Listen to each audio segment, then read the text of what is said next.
Vamos abrir a palavra de Deus na carta de Paulo aos Efésios, capítulo de número 1, de 15 a 23.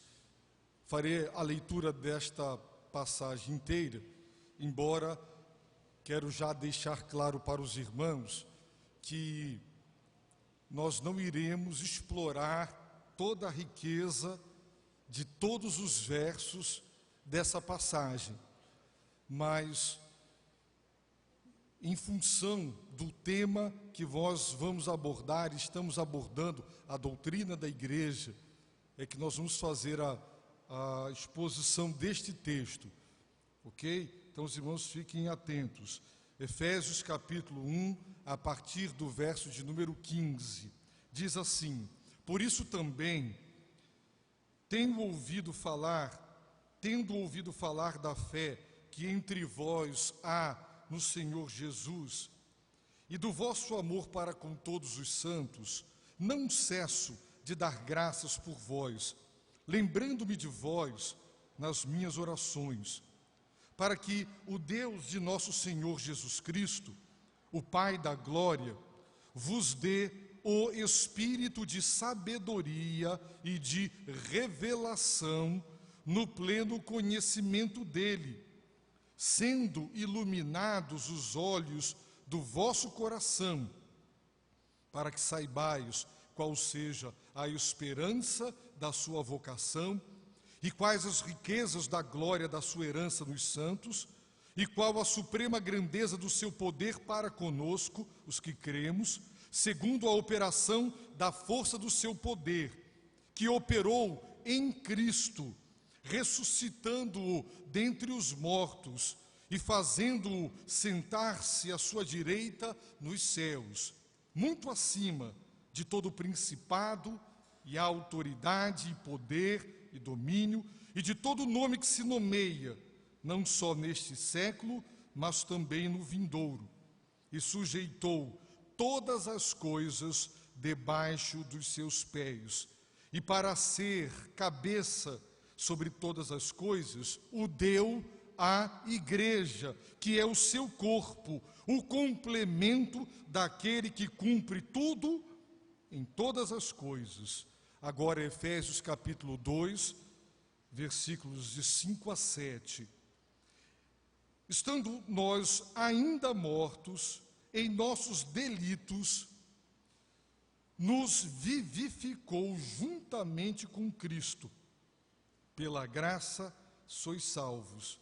Nos ressuscitou juntamente com Ele, e com Ele nos fez sentar nas regiões celestes em Cristo Jesus, para mostrar nos séculos vindouros a suprema riqueza da sua graça, pela sua bondade para conosco em Cristo Jesus. Pai Santo, concede-nos a tua bênção, porque estamos convencidos, Senhor, de que sem ela todo o nosso esforço será inútil. Abre o nosso ser para a tua palavra, abre a tua palavra para o nosso ser. Pelo teu Espírito opera essa maravilha nesta manhã. Rogamos-te em nome de Jesus. Amém. A passagem, meus irmãos, que nós acabamos de ler, ela é riquíssima. Nós poderíamos passar aqui várias manhãs, considerando verso por verso dos textos lidos, mas em função do tema que nós estamos abordando, a doutrina bíblica da igreja e da sua missão, nós vamos considerá-lo, tendo como foco a doutrina bíblica da igreja. Vimos na semana passada que o Senhor Jesus, ao dirigir-se a Pedro como representante dos apóstolos, e sendo os apóstolos o fundamento da igreja, em virtude de nos terem registrado e legado o Novo Testamento, a palavra de Deus, nós aprendemos que as palavras de Cristo a Pedro são as palavras de Cristo à sua igreja e ao seu povo de todos os tempos e de todas as épocas. E o Senhor Jesus Cristo, meus irmãos, declarou e nos ensinou em Mateus 16, 18 e 19, que Ele é a pedra angular e principal, eleita e preciosa. E de acordo com Efésios 2, 20, sobre esta pedra angular e principal, nós temos o fundamento dos apóstolos, o Novo Testamento, a palavra de Deus. E temos sobre o fundamento dos apóstolos as pedras vivas, a própria igreja, o edifício divino, a igreja do Senhor. Aprendemos também que Jesus, além de ser o fundamento, o alicerce de sua igreja sólido, Ele é o mestre de obras da igreja e Ele prometeu edificar, construir. E Ele afirmou: a minha igreja, a igreja lhe pertence, porque de acordo com as Escrituras, como vimos, Ele a comprou com o seu próprio sangue. Aprendemos também uma promessa maravilhosa de que as portas do Hades, elas não prevaleceriam contra a igreja. O mundo dos mortos era comparado a uma grande fortaleza, e quem adentrava nesta fortaleza pelas portas da morte, estas portas se fecham atrás daqueles que entram. Ninguém sai desta fortaleza, do mundo dos mortos. Mas Jesus declarou em Apocalipse 1,18 que Ele tem as chaves do Hades e as chaves da morte. E Ele saiu de lá, do mundo dos mortos, porque Ele foi ressuscitado. E Ele exorta a sua igreja a não temer a morte, porque as portas da morte, do inferno, elas não prevalecerão contra a igreja, porque Ele nos ressuscitou espiritualmente e nos ressuscitará. Aprendemos também que as portas do Hades simbolizam Satanás e o império das trevas, e todas as suas astutas ciladas, as suas artimanhas, e o melhor da inteligência maligna para atacar a igreja, porque Satanás não é reativo, ele é proativo. Jesus deixou claro, e a promessa não é de que a igreja cumprirá a missão em mar de almirante. Ele disse: as portas do inferno não prevalecerão, portanto, elas atacarão a igreja. E a promessa não é de tempos fáceis, mas de confronto, de oposição, de adversidade, de confronto, de ataque espiritual maligno. Mas a promessa é a de que a igreja será vencedora. Aprendemos que Jesus deu a Pedro as chaves do reino dos céus. As chaves, meus irmãos, para abrir as portas do reino é o Evangelho, porque Jesus ensinou em João 3 que para entrar no reino e ver o reino tem que nascer de novo. E nós aprendemos que o novo nascimento, a obra da regeneração, é produto do Espírito Santo pela palavra, pelo Evangelho. Portanto, as chaves simbolicamente significam a pregação do Evangelho. E Pedro abriu as portas do reino dos céus para os judeus, quando em Atos 2 ele pregou. Ele também usou estas mesmas chaves, a pregação do Evangelho, quando em Atos 8 ele abriu a porta para os samaritanos. E Pedro usou estas chaves quando em Atos 10 ele abre as portas para os gentios, lá em Cornélio, na casa de Cornélio. A pregação. Vimos também que foram dados a Pedro, aos apóstolos e à igreja, a autoridade para ligar e desligar, ou seja, a autoridade para permitir e proibir em matéria de doutrina e em matéria de caráter e de conduta. A igreja está investida de autoridade para colocar sob disciplina e tirar da disciplina. E quando a igreja na terra exerce a sua autoridade de acordo com a vontade e a revelação do céu, nós temos o aval, o endosso, a confirmação celestial para todas as decisões que forem tomadas na terra. Portanto, o que desligares na terra será desligado do céu, o que ligares na terra será ligado no céu. Isso significa, e nós vimos duas lições importantes. A primeira, a igreja é revestida de autoridade, e aqueles que desprezam a disciplina da igreja, quando ela a exerce como representante de Deus e em seu nome, se esquece de que os céus dão o aval e ratificam as decisões da igreja na terra, quando tomadas sob a direção divina e fundamentadas na revelação divina. Também aqueles que querem usar desta passagem para não serem contrariados e para dominarem a igreja, lembrarão que esta autoridade é delegada, não é própria, portanto, só pode ser exercida de acordo com a vontade do delegante, e o delegante é o Senhor Jesus Cristo. Meus irmãos, na passagem de hoje, nós vamos considerar a natureza da igreja como o corpo de Cristo. Nós consideraremos o fato de que Cristo é a cabeça, a autoridade suprema da igreja.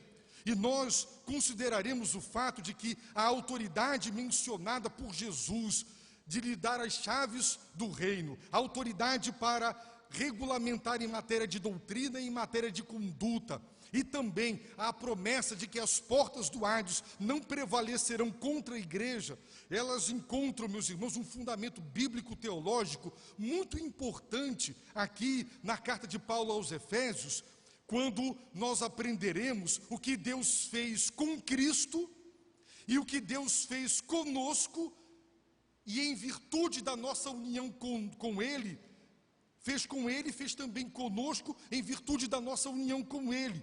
E então nós aprenderemos a autoridade espiritual da igreja e compreenderemos as primeiras declarações desta conferência sobre a doutrina da igreja, quando dissemos que ela é a instituição mais importante que há sobre a face da terra, também a instituição mais poderosa que há sobre a face da terra.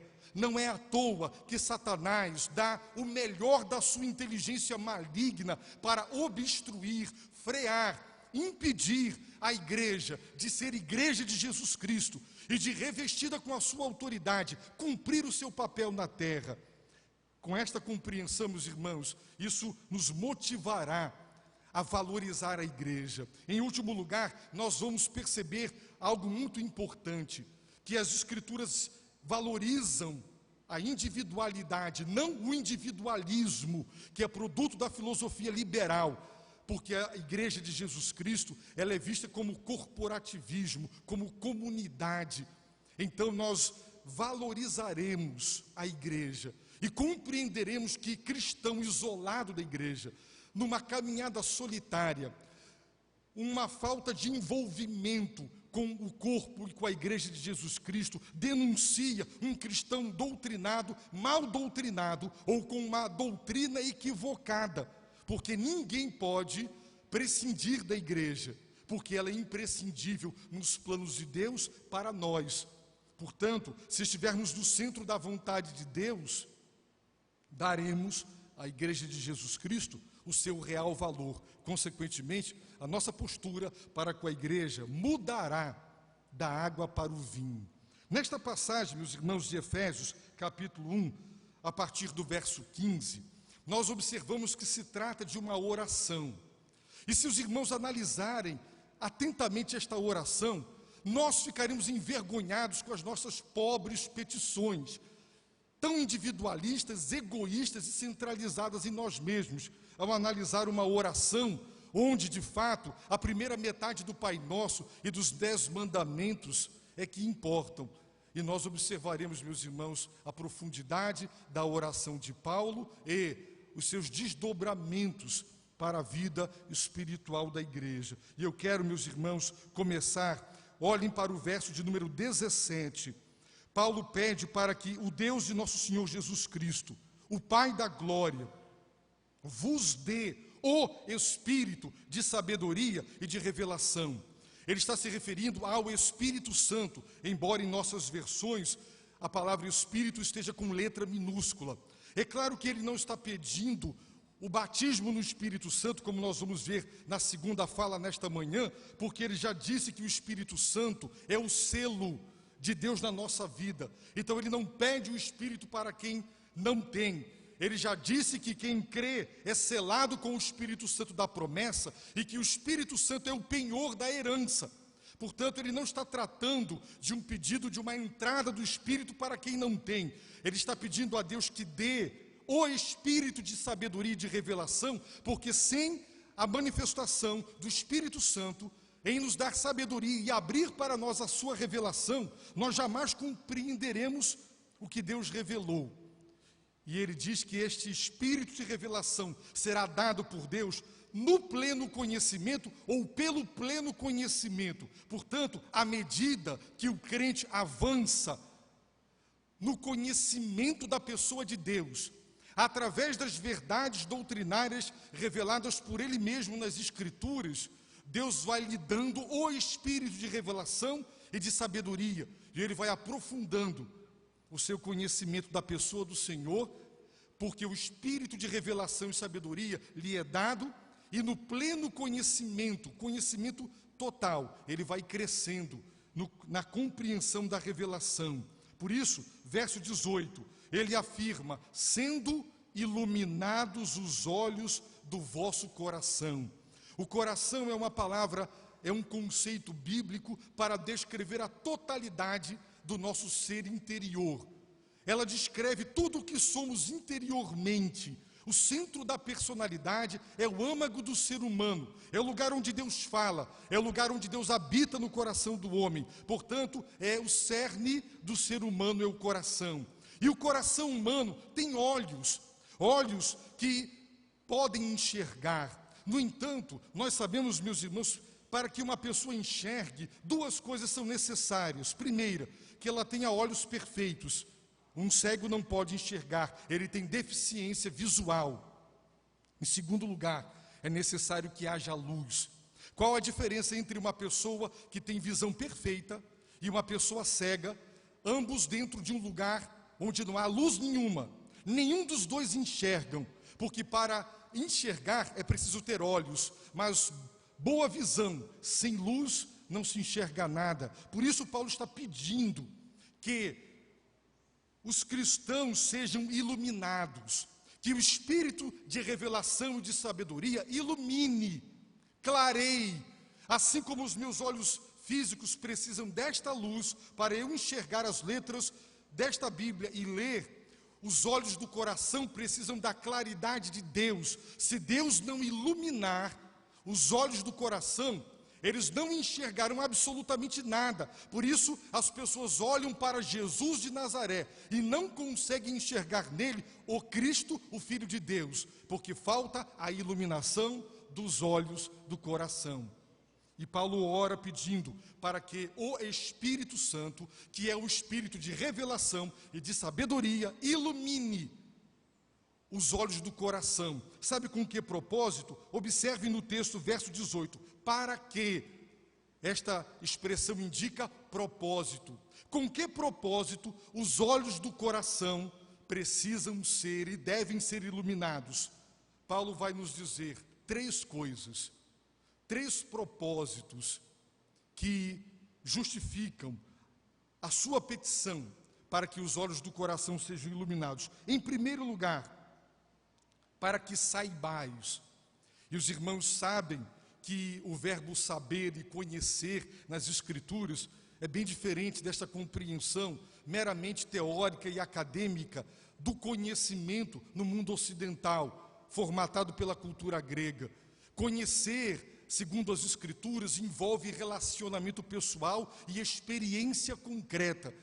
Uma pessoa pode conhecer tudo sobre a doutrina da unção, as palavras hebraicas e gregas, todas as vezes em que elas ocorrem no Velho e no Novo Testamento, sabem explicar que reis, profetas e sacerdotes eram ungidos e em quais situações, mas ele pode não conhecer a unção em sua própria vida. E do ponto de vista bíblico, quem nunca experimentou a unção, mesmo que conheça toda a teoria sobre a unção, ainda não sabe o que significa ser ungido.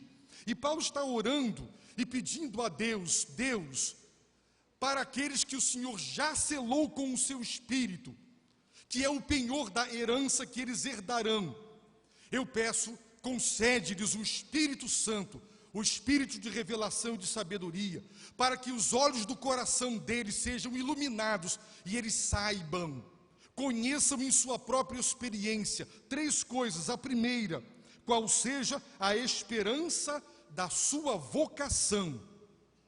A palavra vocação traduz aquela palavra grega, o verbo chamar, que nós vimos na semana passada. Vocacionar ou chamar é a mesma coisa.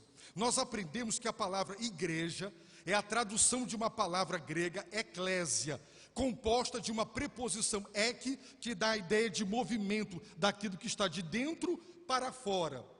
E a palavra, o verbo kaleo, que é chamar. Portanto, a igreja é constituída daqueles que foram chamados para fora, da morte para a vida, das trevas para a luz, da incredulidade para a fé, do pecado ao arrependimento. Nós vimos isso na semana passada. Portanto, Paulo ora para que nós compreendamos a esperança da nossa chamada.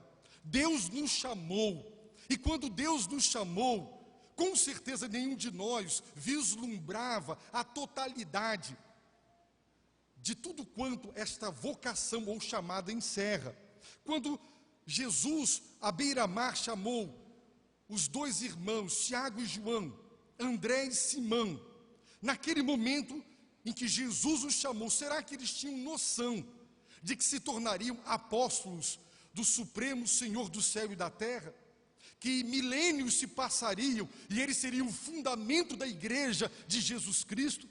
Será que eles tinham a ideia, o vislumbre, a percepção de tudo que aquela chamada, aquela vocação encerrava, a plenitude daquela chamada? Com certeza não. Será que quando Abraão foi chamado para deixar a sua terra e a sua parentela, ele se deu conta de que ele entraria para a história e séculos e milênios se passariam e ele seria considerado o pai da fé? Não. Por isso Paulo pede a Deus para que os olhos do coração sejam iluminados, para que nós conheçamos, meus irmãos, a esperança da nossa chamada. Quando Deus nos chamou, Ele nos chamou para ser algo, discípulos, e para fazer algo. E nós devemos orar, porque esta chamada, ela cria em nós uma expectativa, uma esperança.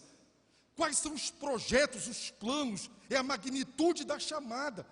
E nós, meus irmãos, precisamos pedir a Deus que ilumine o nosso coração para compreender a grandeza dessa chamada e todos os desdobramentos e bênçãos que essa chamada reserva para nós. Em segundo lugar, os olhos do coração precisam de luz, e Paulo ora para que esta luz do Espírito seja dada, porque eles também precisavam saber, em suas próprias vidas e experiências, as riquezas da glória da sua herança nos santos. Irmãos, as riquezas, diz o texto bíblico, da glória da sua herança, a herança de Deus, a salvação, é descrita por Pedro, em 1 Pedro 1,4, que Deus nos regenerou pela ressurreição de Cristo para uma viva esperança e para uma herança imarcessível, não é? Incontaminável, que está reservada. A salvação, ela é metaforicamente comparada e descrita como uma herança que se herda. E Paulo ora para que, se os olhos do coração forem iluminados, nós iremos compreender e saber as riquezas gloriosas desta herança. É como se alguém lhe prometesse uma herança, e você sabe que vai herdar, mas você não sabe se esta herança é de uma riqueza gloriosa. Você não tem ideia do que você vai herdar. Então o testamento é lido, e você descobre que você vai ficar apenas com o cachorro e o papagaio daquele homem trilionário, porque ele dividiu a sua herança e deixou o melhor para muita gente, para você, o papagaio de estimação dele e o cachorro dele de estimação. Você ficou com quase nada da sua herança. Irmãos, a nossa salvação, o que nós herdaremos, é uma herança rica, uma riqueza gloriosa, portanto é eterna e é divina, porque isso caracteriza a palavra glória. E nós precisamos ter noção, saber as riquezas gloriosas desta herança, para amar o céu. Quando alguém fica doente, nenhum de nós gosta, mas nós pregamos o céu para os outros, mas o céu não é bom para nós, ou para as pessoas que nós amamos. É muito bom falar de Cristo para os outros, mas quando Deus ameaça chamar alguém que nós amamos, então nós entramos em pânico, porque não queremos perder, porque nós não nos damos conta que há uma herança cuja riqueza é gloriosa. Quando nós conhecemos experimentalmente a riqueza gloriosa da herança, do que nós herdaremos, nós nos animamos para evangelizar, nós nos confortamos diante das vicissitudes da vida. Por quê? Porque nós sabemos que a herança que Deus nos deu, Cristo é o herdeiro e nós somos os co-herdeiros. Nós não éramos idôneos de participar desta herança, mas Ele nos fez idôneo para participar desta herança nos santos, e ela é de uma riqueza gloriosa. Portanto, a chamada nos remete para o passado, quando Deus nos chamou na nossa conversão. A herança nos remete para o futuro, aquilo que herdaremos. Mas agora Paulo ora por um terceiro propósito. O objetivo é que Deus, o Espírito Santo, o Espírito de revelação e de sabedoria, Ele ilumine os olhos do coração. Primeiro, para que saibamos a esperança da nossa chamada, as riquezas gloriosas da nossa herança. E agora, verso 19, qual a suprema grandeza do seu poder para conosco. Meus irmãos, nós temos aqui o apóstolo Paulo dizendo coisas extraordinárias. Ele pega palavra após palavra para tentar nos dar um vislumbre do poder de Deus, que nos interessa. E nós vamos entrar no tema da igreja a partir exatamente do poder de Deus, porque nós precisamos conhecer a suprema grandeza. A palavra suprema no grego significa aquilo que excede, aquilo que vai além, aquilo que se torna tão transcendente, tão acima e tão além, que é absolutamente incomparável. Paulo está dizendo que o poder de Deus é de uma grandeza. A palavra grandeza traduz uma palavra que tem a mesma raiz da palavra mega. Tudo quanto é mega é porque é grande, mega construções. Irmãos, o poder de Deus é de uma grandeza suprema, que excede tudo e todos os limites imagináveis e possíveis. Excede, vai além, muito além. E Paulo ora pedindo: Deus, ilumina os olhos do coração do teu povo, da tua igreja, daqueles que o Senhor já selou com o seu Espírito, para que eles conheçam na sua própria experiência esse poder, dínamos, poder, da onde vem a palavra dinamite, o poder de Deus, esse atributo divino, é de uma grandeza suprema, diz Paulo, e a igreja, os cristãos, precisam conhecer a suprema grandeza desse poder de Deus, porque quando a igreja, meus irmãos, adora o Todo-Poderoso, ela não se acovarda diante de um endemoniado, ela não se acovarda diante da perseguição. O que se dá, meus irmãos, com a igreja de Cristo é um desconhecimento dos atributos do Deus ao qual ela adora. Portanto, o fracasso da igreja começa na doutrina de Deus. Quando nós o desconhecemos, a nossa prática, meus irmãos, ela é derivada da nossa doutrina. A ortodoxia, a reta doutrina, ela gera a chamada ortopraxia, a conduta, a prática certa. Nós conhecemos o poder de Deus, a suprema grandeza desse poder, e Paulo diz: para conosco. Esse poder é para conosco. Nós somos salvos, isso é produto do poder de Deus. Se agora uma pessoa estivesse aqui falecida, dentro de um caixão, e alguém orasse e ela se levantasse, isso não chega aos pés do milagre, do novo nascimento. Nós somos um milagre de Deus, nós somos produto da suprema grandeza do poder de Deus, que já está se manifestando para conosco, os que cremos. E esse verbo indica continuidade. Nós que no passado confiamos e acreditamos e cremos e continuamos hoje crendo. Portanto, o poder de Deus, meus irmãos, é para conosco, é para os que exercem fé, é para os que creem em Cristo. E aí Paulo vai dizer que este poder, dínamos, que tem uma grandeza suprema, que se manifesta para com os que creem, Paulo diz que é segundo a operação da força do seu poder. A palavra operação no grego, eu anotei aqui, é energeia, da onde vem a palavra energia. Em outras traduções é segundo a atuação. Outra tradução, segundo a eficácia. Observe, meus irmãos, operação, atuação ou eficácia. Da força, a palavra força traduz a palavra kratos, nós a conhecemos. Democracia, kratos, poder do povo. Burocracia, poder administrativo. Por assim dizer, nós temos que conhecer o poder de Deus, é o kratos, é a força. E aí vem mais uma terceira palavra, isso